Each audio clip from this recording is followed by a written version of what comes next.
യേശുവിൽ ഏറ്റവും പ്രിയമുള്ള സഹോദരി സഹോദരന്മാരെ, എല്ലാവർക്കും സുഖമെന്ന് വിശ്വസിക്കുന്നു. എല്ലാവരെയും കർത്താവ് അനുഗ്രഹിക്കട്ടെ എന്ന് പ്രാർത്ഥിക്കുന്നു. ഈ വചനജ്വാല ശുശ്രൂഷ പങ്കെടുത്ത് പ്രാർത്ഥിക്കുമ്പോൾ അനുഗ്രഹം തീർച്ചയായിട്ടും ദൈവം നിങ്ങൾക്ക് തരും.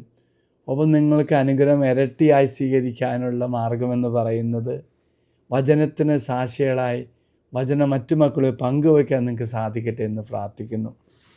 ദൈവത്തിൻ്റെ വലിയൊരു ശക്തമായ അഭിഷേകം ലഭിക്കാൻ മറ്റൊരു മാർഗം അച്ഛന്ന് പങ്കുവയ്ക്കുന്നുണ്ട്. അതിതാണ് ഗലാത്യ ലേഖനം 6-ാം അധ്യായം 14-ാം വാക്യം.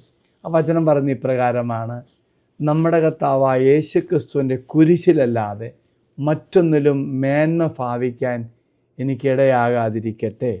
അവനെ പ്രതി ലോകം എനിക്കും ഞാൻ ലോകത്തിനും ക്രൂശിക്കപ്പെട്ടിരിക്കുന്നു. ഓർക്കെ പ്രിയമുള്ളവരെ, മനോഹരമായ 2 കാര്യമാണ് ഈ പ്രഭാതത്തിൽ ദൈവം പറയുന്നത്. എന്താണ് പറയുന്നത്? അതായത് എൻ്റെ നേട്ടങ്ങളിലോ എൻ്റെ ശക്തിയിലോ എൻ്റെ കഴിവിലോ ഒന്നുമല്ല ഞാൻ അഭിമാനം കൊള്ളേണ്ടത്, മറിച്ച് എന്നെ രക്ഷിച്ച കർത്താവിൻ്റെ കുരിശിൽ, ആ കുരിശിൽ മാത്രമാണ് ഞാൻ മേന്മ അല്ലെങ്കിൽ വലിമ കണ്ടെത്താൻ സാധിക്കണം എന്നാണ് കർത്താവ് പറയുന്നത്. വീണ്ടും പ്രിയമുള്ളവരെ, വചനം പറയുന്നു, യേശുവിൻ്റെ കുരിശിനോട് ചേർത്ത് വെച്ച് ഞാൻ എന്നെ തന്നെ സമർപ്പിക്കുന്നു. ഈ വചനം പറയുമ്പോൾ, ഈ വചനം എന്ന് ധ്യാനിക്കുമ്പോൾ 3 കാര്യമാണ് അച്ഛൻ്റെ മനസ്സിലേക്ക് കടന്നു വരുന്നത്. ഒന്നാമത്, നമ്മുടെ ജീവിതം മുഴുവനും നമുക്ക് വേണ്ടി രക്ഷ കൈവരിച്ച് എന്ന കുരിശിലേക്ക് ശ്രദ്ധ കേന്ദ്രീകരിക്കണം.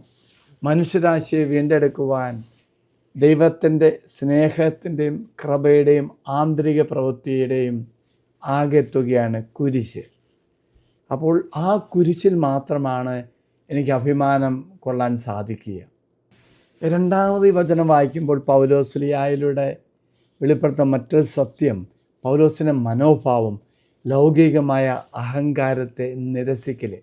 എനിക്കൊത്തിരി കഴിവുണ്ടായിരിക്കാം, പല നേട്ടങ്ങളുണ്ടായിരിക്കാം, പക്ഷെ ഒന്നുണ്ട് പ്രിയമുള്ളവർ, പൗലോസ് ഒരിക്കലും സ്വന്തം നേട്ടങ്ങളിലോ തൻ്റെ കഴിവിലോ ഒന്നും അഭിമാനിക്കാതെ കുരിശിൽ മാത്രം അഭിമാനിച്ച വ്യക്തിയാണ്. ഉള്ള നേട്ടങ്ങളിൽ പുള്ളി അഹങ്കരിച്ചില്ല, മറിച്ചതെല്ലാം ദൈവം തന്നാന്ന് ചിന്ത മാത്രമായിരുന്നു.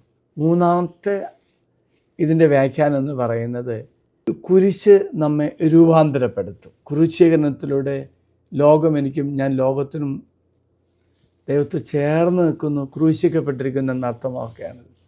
ക്രിസ്തുവിൻ്റെ കുരിശിലെ മരണത്തിലൂടെ പൗലോസിൻ്റെ കാഴ്ചപ്പാട് നമ്മൾ കാണുകയാണ്. ഒരു പുതിയ വീക്ഷണകോണിൽ നിന്നും പൗലോസ് അതിനെ കാണുന്നു. അപ്പോൾ എന്തു ചെയ്യുന്നു? പൗലോസിൻ്റെ പഴയ ജീവിതത്തിൻ്റെ അവസ്ഥ മുഴുവൻ മാറ്റപ്പെടുന്നു. ഒരു പുതിയ വ്യക്തിയെ പൗലോസ് മാറുക. പ്രിയമുള്ള സഹോദരി സഹോദരന്മാരെ, തീർച്ചയായിട്ടും കുരിശിന് വേണ്ടി കുരിശിലേക്ക് നോക്കി ജീവിക്കുമ്പോൾ കുരിശ് നമ്മെ മാറ്റും. പൗലോസിനെയും മാറ്റി, അത് അനേകം വിശുദ്ധാത്മാക്കളെ മാറ്റി. എങ്കിൽ നമുക്കിന്ന് പ്രാർത്ഥിക്കാം, കർത്താവേ, കുരിശിൽ മാത്രം അഭിമാനം കാണുവാൻ, കുരിശിൽ മാത്രം അഭിമാനം കൊള്ളുവാൻ. ഒപ്പമായിട്ട് നമ്മുടെ ജീവിതത്തിൽ ഒരു ചാലക ശക്തിയായി കുരിശ് മാറും. ക്രൂശീകരണം നമുക്ക് അതിൻ്റെ കൃപ തരുകയും ചെയ്യും. ഇങ്ങനെ ദൈവം എല്ലാവരും അനുഗ്രഹിക്കട്ടെ എന്ന് പ്രത്യേകം പ്രാർത്ഥിക്കുന്നു. ഈശ്വരാശീർവാദം തരാം. നമ്മുടെ കർത്താവായ ശമിശിഹാ കൃപയും പിതാവായ ദൈവത്തിൻ്റെ സ്നേഹവും പരിശുദ്ധാത്മാവിൻ്റെ സഹവാസവും കൂടെ ഉണ്ടായിരിക്കട്ടെ, ഇപ്പോഴും എപ്പോഴും എന്നേക്കും. ആമേൻ.